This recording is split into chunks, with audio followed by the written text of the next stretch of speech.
Hello everyone, this is Dr. Anuj Kumar and welcome to your YouTube channel Fearless Innocent Math. Dear student, vector integration हमने vector calculus में start किया था जिसमें मैंने आपको line integral का concept बताया था।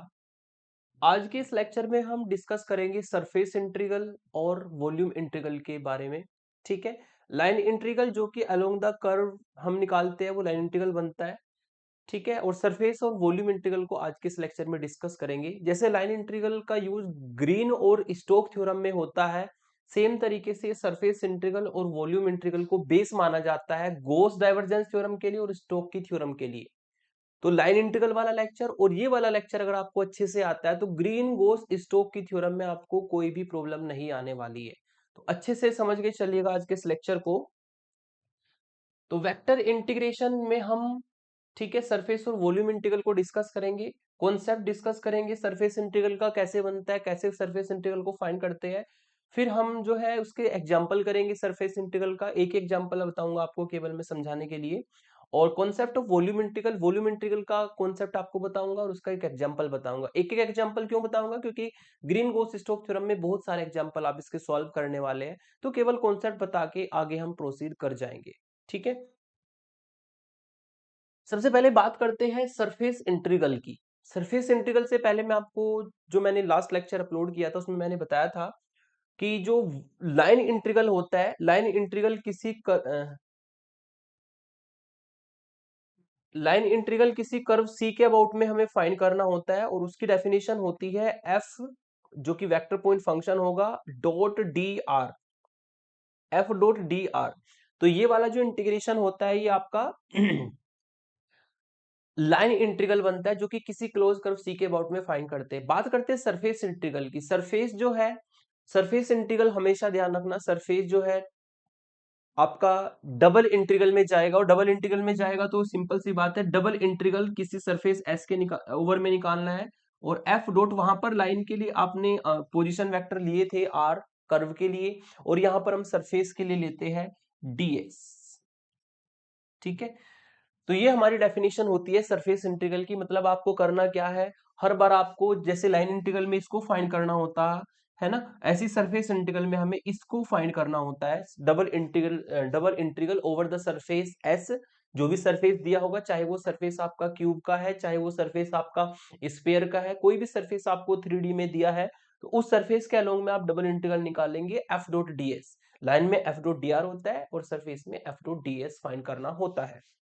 ठीक है, तो ये तो हो गया कॉन्सेप्ट। अब हम इसको फाइंड कैसे करते हैं ये समझिए। इसके लिए थोड़ा फिगर को समझ लेते हैं। मैंने मान लिया कि आपको कोई सरफेस दिया है और ये आपका सरफेस है, इस तरीके से ये मैंने सरफेस कंसीडर किया, इसको सरफेस एस मान लिया मैंने, है ना। तो इस सरफेस के ओवर में आपको ये इंटीग्रल फाइंड करना है जो कि मैंने बताया, double integral S F dot D S. ये कैसे फाइंड करते हैं, इसको फाइंड करने के लिए ये जो सरफेस है, ठीक है, सिंपल सी बात है, कोई 3D का रीजन, 3D का ये सरफेस बनेगा, 3D कर्व का, जैसे स्फीयर हो गया 3 डायमेंशन में जाता है, क्यूब हो गया 3 डायमेंशन में जाता है। तो उसका जो आपका सरफेस है उसके अबाउट में अगर कोई इंटीग्रेशन फाइंड होता है तो वही सरफेस इंटीग्रल कहलाता है। वही मैंने डेफिनेशन में लिखा है, any integral which is to be evaluated over a surface is called a surface integral. जिस इंटीग्रल को हम किसी सरफेस के ओवर में निकालते हैं, चाहे वो सरफेस 3D ज्योमेट्री में स्फीयर का हो, क्यूब का हो, ठीक है, रेक्टेंगुलर पैरेललोपाइड का हो, किसी का भी सरफेस हो सकता है, उस सरफेस के ओवर में आपको कोई इंटीग्रल फाइंड करना है, वो इंटीग्रल होगा double integral F dot D S. Surface के ओवर में हमेशा यही रहना है ना। तो उसी को हम सरफेस इंटीग्रल कहते हैं। इसको फाइंड कैसे करते हैं, जब तक ये सरफेस की फॉर्म में है तब तक इसको हम फाइंड नहीं कर सकते, लेकिन हम इसको क्या कर सकते हैं, 2D में कन्वर्ट करके सॉल्व करते हैं। 2D में कैसे कन्वर्ट करते हैं, 2D में हम रीजन इंटीग्रल में कन्वर्ट करते हैं। सरफेस इंटीग्रल को किसमें बदलते हैं, रीजन इंटीग्रेशन में करते हैं। और रीजन इंटीग्रेशन कैसे बनेगा, इस सरफेस की हम प्रोजेक्शन कंसीडर करते हैं किसी प्लेन में। वो प्लेन आपका एक्स वाई प्लेन भी हो सकता है, वो प्लेन आपका वाई जेड प्लेन भी हो सकता है, वो प्लेन आपका जेड एक्स प्लेन भी हो सकता है। तो जो भी सरफेस आपको दिया होगा उसकी हम प्रोजेक्शन मानते हैं किसी भी प्लेन में, और प्लेन में प्रोजेक्शन मान के उसको रीजन इंटीग्रेशन में बदलते हैं। बदलने का कॉन्सेप्ट क्या होता है वो समझिए, ठीक है ना। वही मैंने लिखा है यहाँ पर, surface integral can be solved by converting it into double integrals. Double integral में इसको कन्वर्ट करना होता है, ठीक है। Over the orthogonal projection of S, हमें एस की ऑर्थोगोनल प्रोजेक्शन लेनी है on one of the coordinate planes, किसी भी कोऑर्डिनेट प्लेन में, है ना। वो coordinate plane X Y plane हो सकता है, वो कोऑर्डिनेट प्लेन वाई जेड, वो coordinate plane Z x plane हो सकता है। तो इसलिए मैं क्या करूंगा, क्योंकि प्रोजेक्शन हम X Y Y Z Z X किसी भी प्लेन में कंसीडर कर सकते हैं, तो तीनों फॉर्मूले से बताऊंगा। एक बार प्रोजेक्शन एक्स वाई प्लेन में लेंगे तो फॉर्मूला कैसे कन्वर्ट होगा, एक बार वाई जेड प्लेन में लेंगे तो फॉर्मूला कैसे कन्वर्ट होगा, एक बार जेड एक्स प्लेन में लेंगे तो फॉर्मूला कैसे कन्वर्ट होगा। चलिए, ये हमारा सरफेस था एस, इसकी मैंने नीचे प्रोजेक्शन मानी। मैं आपको एक्स वाई प्लेन के लिए समझा देता हूं। ये मैंने इसके नीचे प्रोजेक्शन मानी, यहाँ पर ये प्रोजेक्शन में मान लेता हूं इस तरीके से कि इस सरफेस की प्रोजेक्शन ये बनी है, ठीक है। और वो सरफेस एस था, क्योंकि ये आपका किसी प्लेन में है, एक्स वाई प्लेन में है, तो टू डायमेंशन में जाएगा। और टू डायमेंशन में एक्स वाई प्लेन में अगर टू डायमेंशन में गया तो ये एक्स वाई के लिए कर्व बनेगा। तो यहाँ पर जो एस था वो रीजन आर में कन्वर्ट हो जाएगा, इसको हम रीजन आर बोलेंगे। ये टू डायमेंशन में है, तो जो सरफेस था वो यहाँ पर रीजन होगा, जो सरफेस था वो यहाँ पे रीजन होगा। और अगर यहाँ पर एस के लिए आपने स्मॉल एलिमेंट डीएस माना है, ठीक है, तो यहां पर क्योंकि ये एक्स वाई प्लेन में है तो ds जो है यहाँ पर एक्स वाई प्लेन के लिए dx dy में कन्वर्ट हो जाएगा, ठीक है। अगर स्मॉल एलिमेंट ds माना है तो वो आपका जो है यहाँ पर dx dy में कन्वर्ट होगा एक्स वाई प्लेन में। यहाँ पर सरफेस के लिए ds स्मॉल एलिमेंट है, और यहाँ पर इस रीजन के लिए जो कि एक्स वाई प्लेन में आपने प्रोजेक्शन मानी है dx dy होगा। अब अगर ये सरफेस है तो हम क्या कर सकते हैं, इसकी कोई इक्वेशन आपको दी गई होगी, मैंने उसको कंसीडर किया कि वो इक्वेशन आपकी phi of X Y Z का कोई इस तरीके से स्केलर पॉइंट फंक्शन दिया है, और आपको कह दिया कि ये सरफेस है। तो इस सरफेस के लिए आप यूनिट नॉर्मल वेक्टर फाइंड करेंगे, क्योंकि उसकी हमें जरूरत पड़ती है। इस सरफेस के लिए यूनिट नॉर्मल वेक्टर दो तरीके से आप फाइंड कर सकते हैं। एक तो होता है आपका एन कैप इक्वल टू, ठीक है, इस सरफेस के लिए जो वेक्टर आपने कंसीडर किया वही ds वेक्टर, और नीचे उसका मैग्नीट्यूड जो कि सिंपली ds से लिखा जाएगा, ठीक है। एक तो तरीका हो गया ये एन कैप को निकालने का। एक जो आपने वेक्टर डिफरेंशिएशन में किसी सरफेस के लिए यूनिट नॉर्मल वेक्टर निकालना सीखा है, ठीक है, वो दूसरा तरीका क्या है, N cap equal to gradient निकालेंगे इस फाई फंक्शन का, और उसका निकालेंगे मॉडुलस डिवाइड में, ठीक है। तो ये दो तरीके होते हैं उस सरफेस के लिए हमें unit normal vector N cap को फाइंड करने के लिए। और ये मैंने कंसीडर कर लिया कि जो हमारा एन कैप है वो उसके लिए यूनिट नॉर्मल वेक्टर है, और इस तरीके से मैंने इसको यूनिट नॉर्मल वेक्टर कंसीडर कर लिया, जिसको हम दो तरीके से फाइंड कर सकते हैं, एक तो इस वाले फॉर्मूले से, एक इस वाले फॉर्मूले से, ठीक है। और प्रोजेक्शन हमने कौन से में लिया, एक्स वाई प्लेन में लिया, तो फॉर्मूला कैसे बनता है वो समझिए, ठीक है। If R be the projection on S on X Y plane of S on X Y plane, अगर इस सरफेस की प्रोजेक्शन एक्स वाई प्लेन में माने तो क्या होता है, ठीक है। ये आपको पता ही होगा कि अगर ये y एक्सिस है, ये x एक्सिस है, z एक्सिस है, तो x एक्सिस के अलोंग जो यूनिट वेक्टर होता है वो i कैप होता है, y एक्सिस के अलोंग जो यूनिट वेक्टर होता है वो j कैप होता है, और z एक्सिस के अलोंग जो यूनिट वेक्टर होता है वो k कैप होता है। ये आपको पता है, ये यूनिट वेक्टर्स है x axis y axis z axis के अलोंग, ठीक है। तो हम सरफेस इंटीग्रल को कैसे फाइंड करते हैं, सरफेस इंटीग्रल का जस्ट मैंने फॉर्मूला बताया था कि double integral f dot ds, ये आपका सरफेस इंटीग्रल होता है। लेकिन ds वेक्टर को हम इस फॉर्मूले से लिख सकते हैं, अगर इसको हम थोड़ा सा सॉल्व करें, इसको अगर सॉल्व करें तो ds वेक्टर की जो वैल्यू आएगी वो n कैप ds हो जाएगी, ठीक है। ds वेक्टर की वैल्यू ds इधर मल्टीप्लाई करेगा n कैप ds होगी, इसी फॉर्म में हम इसको कन्वर्ट कर सकते हैं। तो ये हमारा हो जाएगा डॉट में, क्योंकि वेक्टर तो n कैप है, n कैप ही बनेगा यहाँ पर, और ds आपका जो सिंपल हो जाएगा। तो जो पूरा सरफेस इंटीग्रल का फॉर्मूला है वो इस फॉर्म में बदल गया, ये मेन हो गया। आप चाहे इसको ना भी लिख के आप इसको यूज कीजिए, F dot N cap DS, surface integral का फॉर्मूला इसमें बदल जाएगा, जो कि मैंने लिखा है कि एफ डॉट डीएस की बात करें जो इक्वल होगा किसके, F dot N cap DS के, जिसको मैंने बना के दिखाया उस फॉर्मूले से यहाँ पे आपको। तो F dot N cap DS हो गया। अब चूंकि प्रोजेक्शन आपने एक्स वाई प्लेन में मानी है तो surface integral region integral R में बदलेगा, ये ध्यान रखना, यहाँ पर एस लिखा है मैंने क्योंकि वो सरफेस इंटीग्रल था, और यहां पर मैंने इसको रीजन इंटीग्रल आर में बदला। अब मैंने क्या किया, इसकी जब प्रोजेक्शन यहाँ पे मानी थी तो सरफेस किस में बदल गया था, रीजन आर में, जो कि एक्स वाई प्लेन का रीजन है, ठीक है। तो यहाँ पर मैंने एस की जगह पे आर कर दिया। ये जो एफ डॉट एन कैप है ये एफ डॉट एन कैप ही रहेगा, बस ध्यान रखना फॉर्मूला देखिए डीएस का क्या होगा, ये जो ds फॉर्मूला है आपका, इसका फॉर्मूला क्या होगा, क्योंकि यहाँ पर जो सरफेस के लिए स्मॉल एलिमेंट था वो dx dy में बदला था, तो यहाँ पर जो ये ds का फॉर्मूला है, ds का फॉर्मूला xy प्लेन के लिए, ds का फॉर्मूला xy प्लेन के लिए होगा dx dy upon n cap dot k cap की मैग्नीट्यूड मॉडुलस। ठीक है, ये तो आपको समझ में आ गया होगा कि ds जो है यहाँ पे dx dy में बदलना है, क्योंकि वो xy प्लेन में गया है। नीचे फॉर्मूले में n dot f n dot k cap आता है, क्योंकि सरफेस के लिए यूनिट वेक्टर का जो आपने n कैप निकाला है उसका यूज होगा। k कैप क्यों लिया है ये समझिए, xy प्लेन के लिए जो यूनिट वेक्टर होगा वो परपेंडिकुलर एक्सिस पे मिलेगा। xy प्लेन का जो परपेंडिकुलर होता है, नॉर्मल जो होता है वो जेड एक्सिस होता है।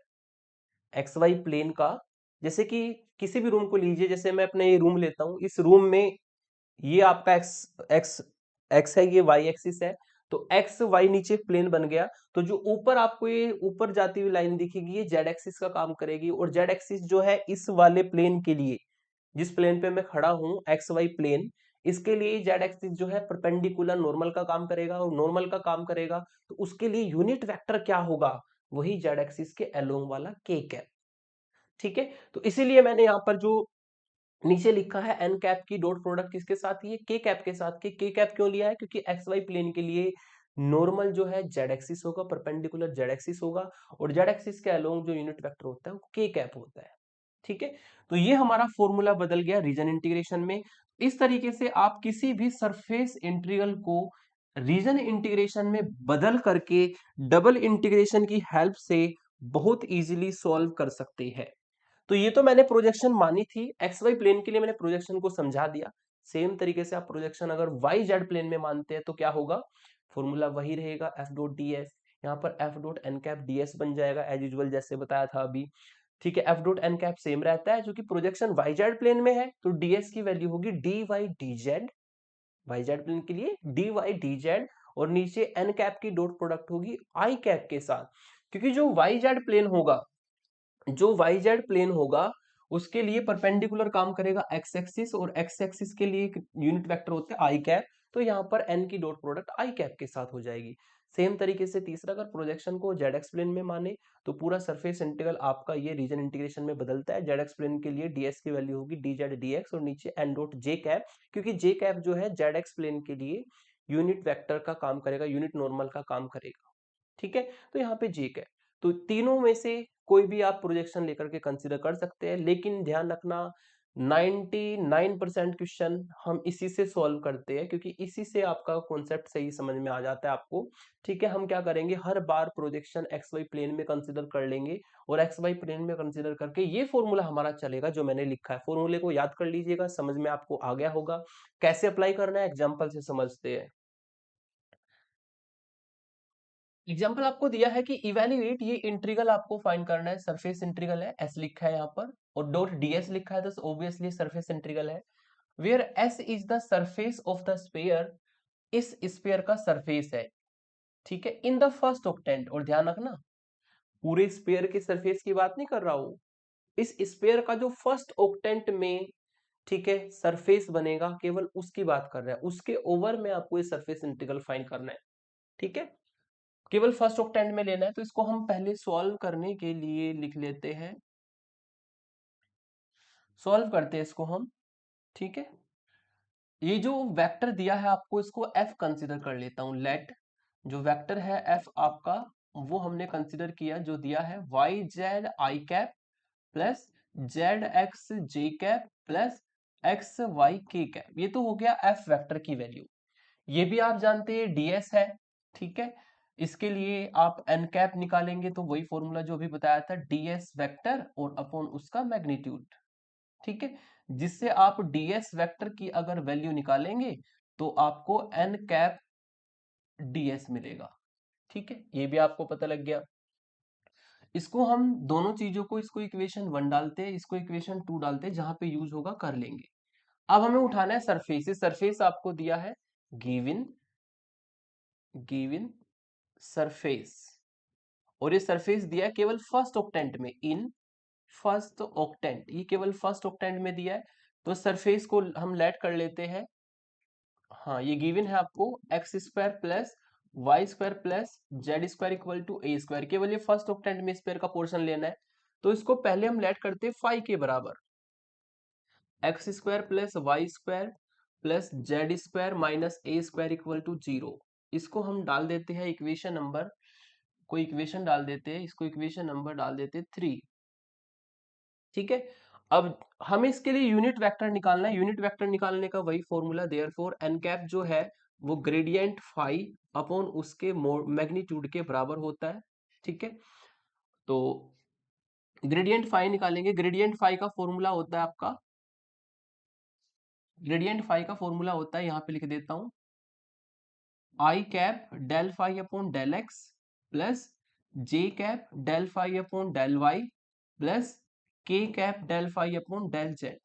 ये फॉर्मूला होता है, फाई का काम ये करता है। तो उसका डिफरेंशिएशन करेंगे, आई कैप एक्स के रेस्पेक्ट में 2x बाकी सबका 0 प्लस जे कैप वाई के रेस्पेक्ट में 2y बाकी सबका 0 प्लस के कैप जेड के रेस्पेक्ट में 2z बाकी सबका 0। नीचे इसका मैग्नीट्यूड लेना है, मैग्नीट्यूड लेंगे तो 2x का whole square 4x square plus 2y का whole square 4y square plus 2z का होल स्क्वायर 4z स्क्वायर। और अगर इसको सिंप्लीफाई हम कर ले तो ऊपर से 2 कॉमन, ये x I cap plus Y J cap plus Z K cap आएगा, और नीचे से भी 4 को अगर बाहर लेंगे तो अंडर रूट से बाहर 2 आएगा और आपको मिलेगा X square plus Y square plus Z square. 2 से 2 तो कट जाएगा और यहाँ पर X square plus Y square plus Z square की वैल्यू हम रख देंगे ए स्क्वायर। इससे आपको मिलेगा X I cap plus Y J cap plus Z K cap और डिवाइड बाई अंडर रूट में ए स्क्वायर। ठीक है, चूंकि X square plus Y square plus Z square की वैल्यू इक्वेशन 3 से हमारी ए स्क्वायर है, फ्रॉम 3 लिख देता हूं, और इसको सिंप्लीफाई करके आपको फाइनली एन कैप की वैल्यू मिल जाएगी, और एन कैप की वैल्यू होगी x I cap plus Y J cap plus Z K cap और डिवाइड बाई ए। तो इसको 1/a लिख लेता हूं बाहर इस तरीके से, इसको इक्वेशन नंबर 4 डालते हैं। तो ये 4 इक्वेशन हमारी बन गई। अब 4 इक्वेशन को बनाने के बाद हम सरफेस इंटीग्रल उठाते हैं। नाउ सरफेस इंटीग्रल है आपका, सरफेस इंटीग्रल आपका double integral S F dot D S, जो फॉर्मूले से बदलेगा, इक्वेशन नंबर 2 की हेल्प से बदलेगा, surface integral S F dot N cap और D S.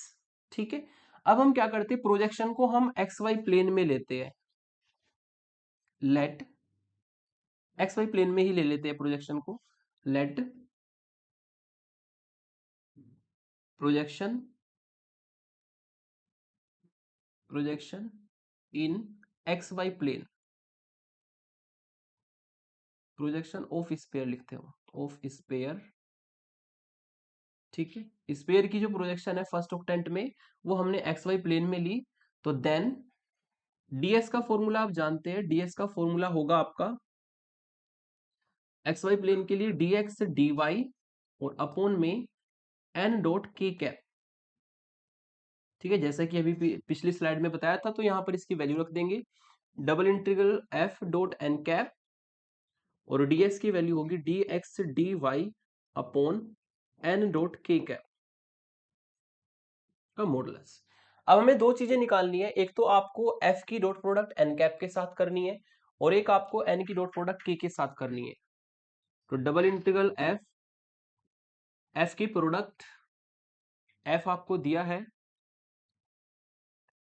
Y Z I cap plus Z X J cap plus X Y K cap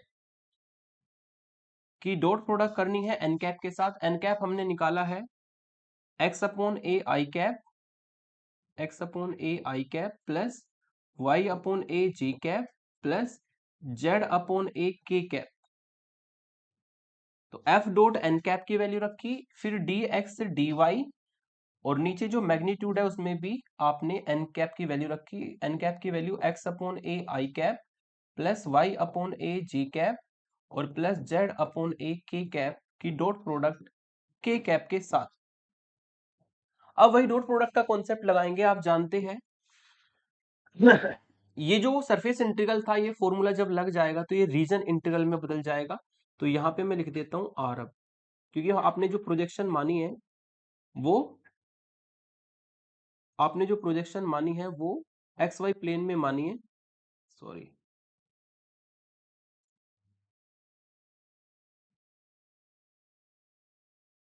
तो ये रीजन इंटीग्रेशन में बदल जाएगा।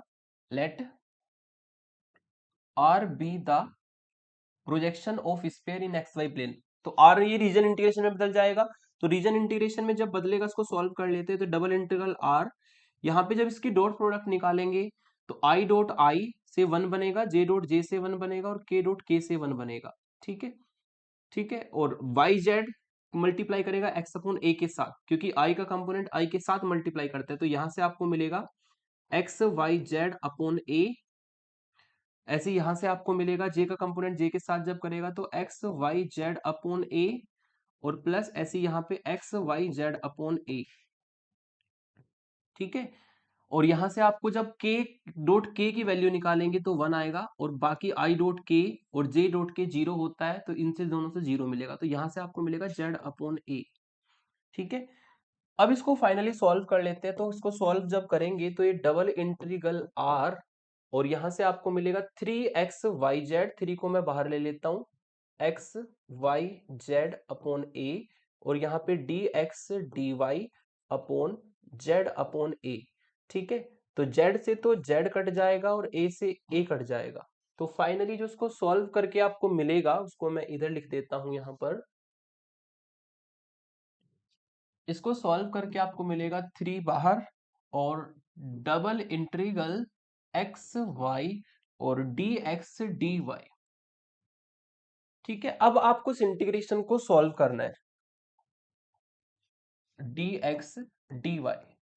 सिंपल सी बात है, डबल इंटीग्रल है तो आपको लिमिट चाहिए एक्स की और वाई की। और चूंकि उसने प्रोजेक्शन जो है केवल फर्स्ट ऑक्टेंट में मानी है, अगर प्रोजेक्शन को आप फर्स्ट ऑक्टेंट में मानते हैं, ठीक है, फर्स्ट ऑक्टेंट में आपको दिया है सरफेस है ना, तो फर्स्ट ऑक्टेंट की जो प्रोजेक्शन होगी वो फर्स्ट क्वाड्रेंट में जाएगी इस तरीके से।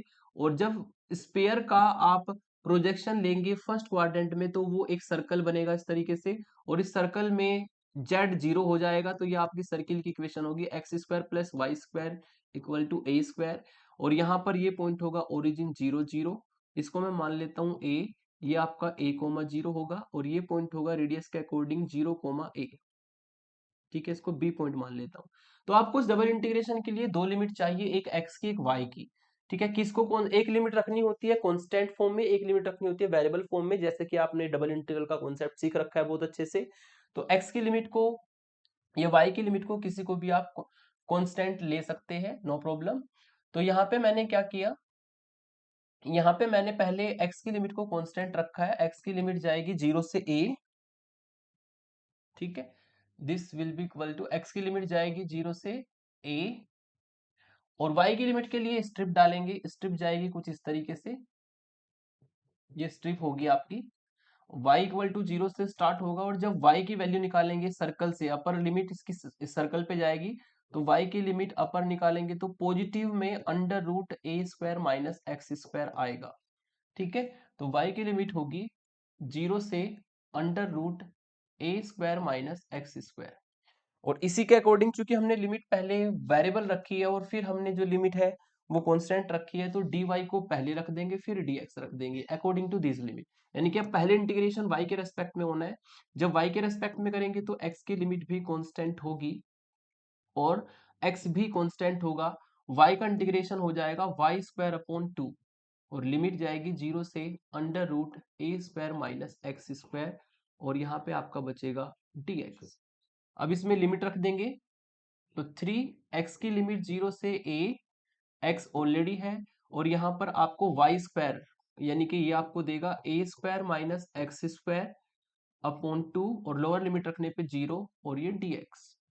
तो जब इसको बाहर लेके आएंगे तो 3y2 बाहर जाएगा, और अंदर मिलेगा x की लिमिट 0 से a, x into A square minus X square D x. और जब x के अंदर मल्टीप्लाई करेंगे तो आपको मिलेगा x की लिमिट 0 से ए स्क्वायर एक्स और माइनस एक्स की पावर 3 डी एक्स। अब करना है इंटीग्रेशन, तो 3y2 और ए स्क्वायर कॉन्स्टेंट, एक्स का integration x square upon 2, x की पावर 4/4 होता है एक्स की पावर 3 का, लिमिट 0 से a, और यहाँ पर 3/2 एक्स की जगह पे ए स्क्वायर रखना है, तो ए स्क्वायर ए की पावर 4/2 माइनस यहाँ पर भी ए की पावर 4/2, 4/4, ठीक है। और लोअर लिमिट रखेंगे एक्स को 0 तो 0 मिलेगा। तो यहां से आपको मिला 3/2, एंड दिस विल बी ए की पावर 4 को कॉमन ले लेते हैं, ए की पावर 4 को कॉमन लेंगे, 4 एलसीएम आएगा, तो यहाँ पे आपको मिलेगा 2 - 1, ठीक है। तो 2 - 1 यानी कि ये आपको 1/4 मिलेगा। आंसर आएगा 3/8 ए की पावर 4, ठीक है। आंसर हमारा आएगा 3/8 ए की पावर 4। मैं चेक कर लेता हूं क्या ये हमारा आंसर करेक्ट है।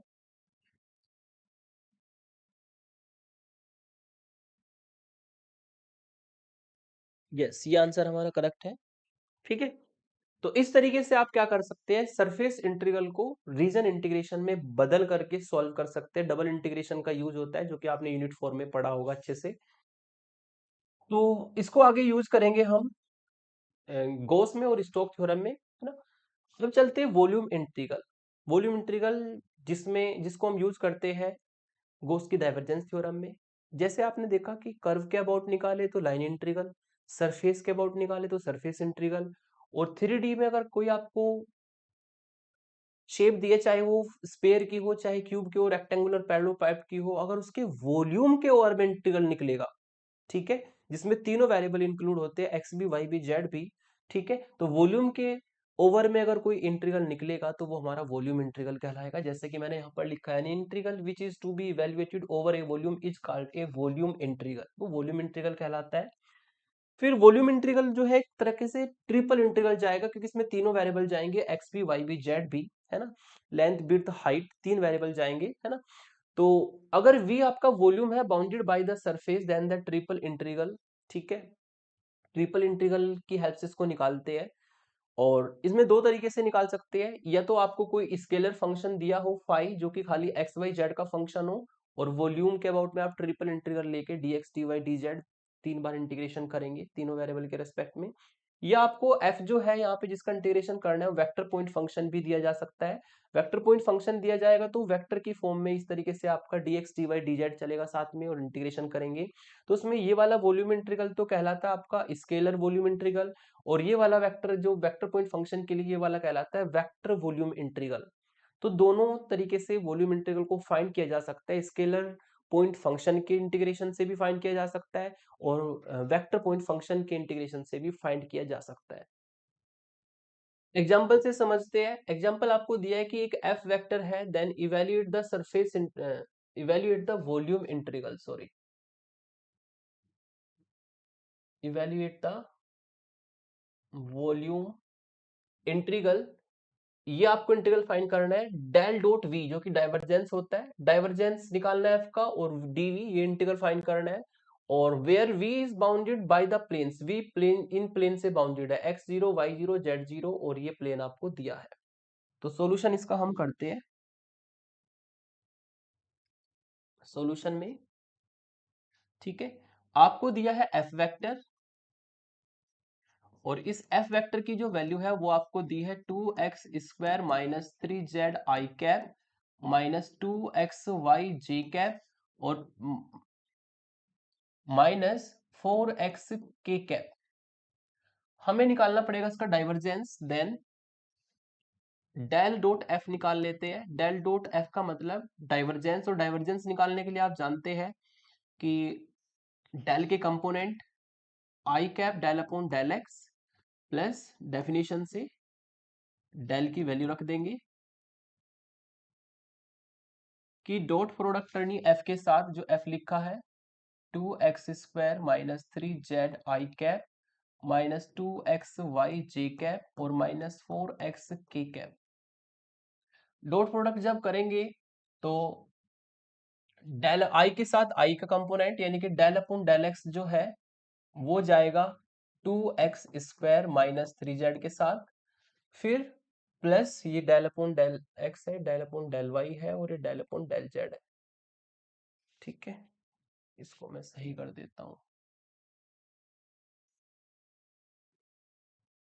ये डेल अपॉन डेल वाई और ये डेल अपॉन डेल जेड। फिर डेल अपॉन डेल वाई जो जे का कंपोनेंट है वो जे के कंपोनेंट के साथ जाएगा, डेल अपॉन डेल वाई, और यहाँ पर है -2xy, ठीक है। और फिर जेड के का जो कंपोनेंट है डेल अपॉन डेल जेड वो जाएगा के कंपोनेंट के साथ में -4x। अब डिफरेंशिएशन कर लेते हैं। यदि आप डिफरेंशिएशन करेंगे तो यहां से आपको मिलेगा x के रिस्पेक्ट में 8x और -3z का 0 कांस्टेंट है।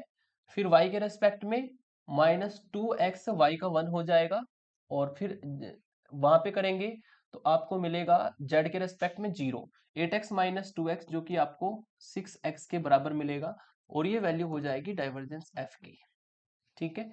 दिस इम्प्लाइज जो आपने डाइवर्जेंस निकालना था वो आपका 6x के बराबर आया। इसका यूज होगा इक्वेशन 1 डाल देते हैं, इसका यूज होगा, इसको हम इक्वेशन 1 डाल देते हैं।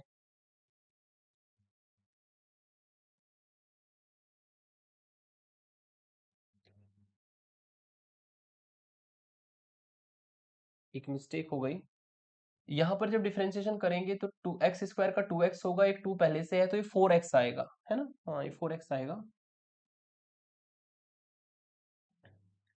x के रेस्पेक्ट में करेंगे तो 4x, 3z का 0, यहाँ पर y के रेस्पेक्ट में करेंगे -2x, और आगे आपका 0 आएगा, तो ये आपको सॉल्व करके 2x मिलेगा।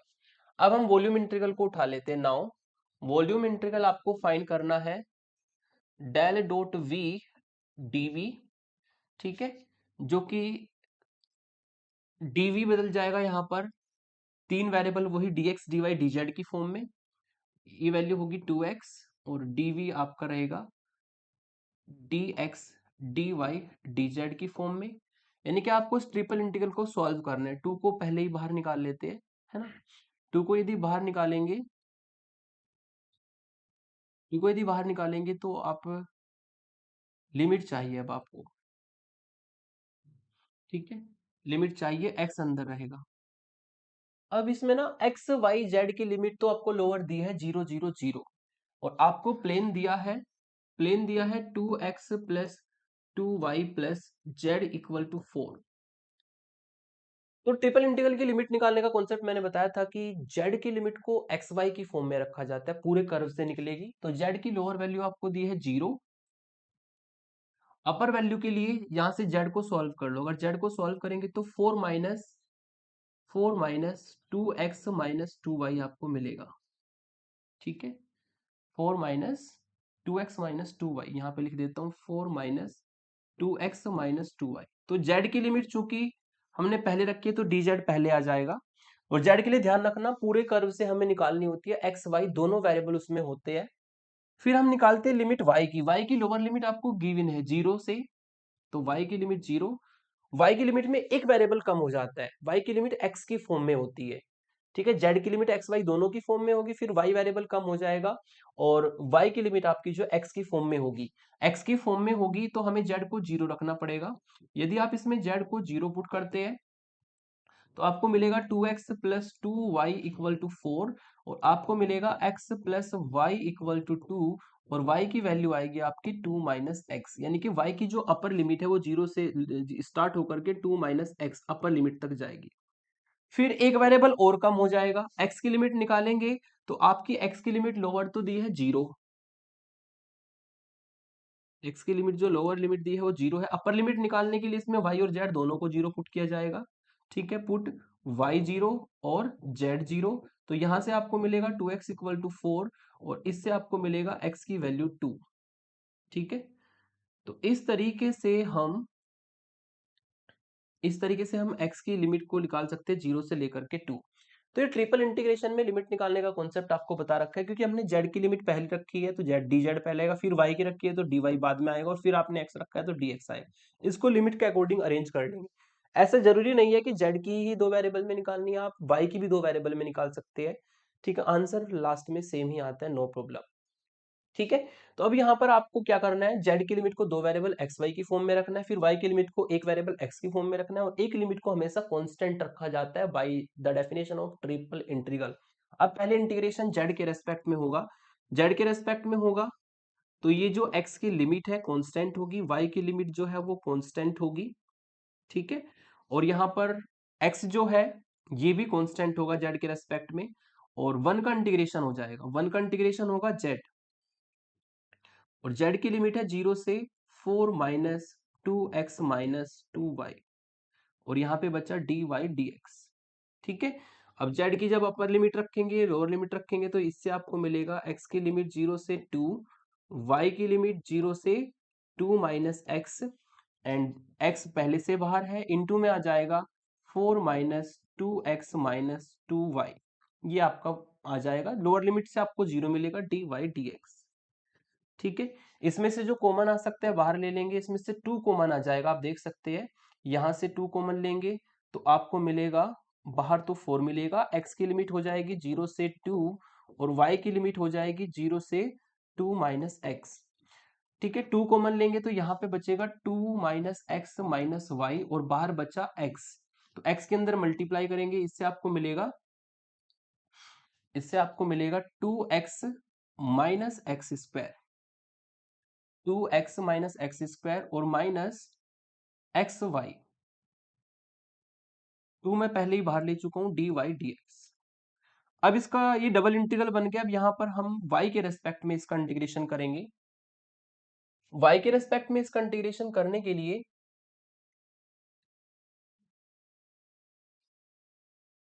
y के रेस्पेक्ट में इसका इंटीग्रेशन करने के लिए आप जानते हैं कि जो x है वो कांस्टेंट का काम करेगा।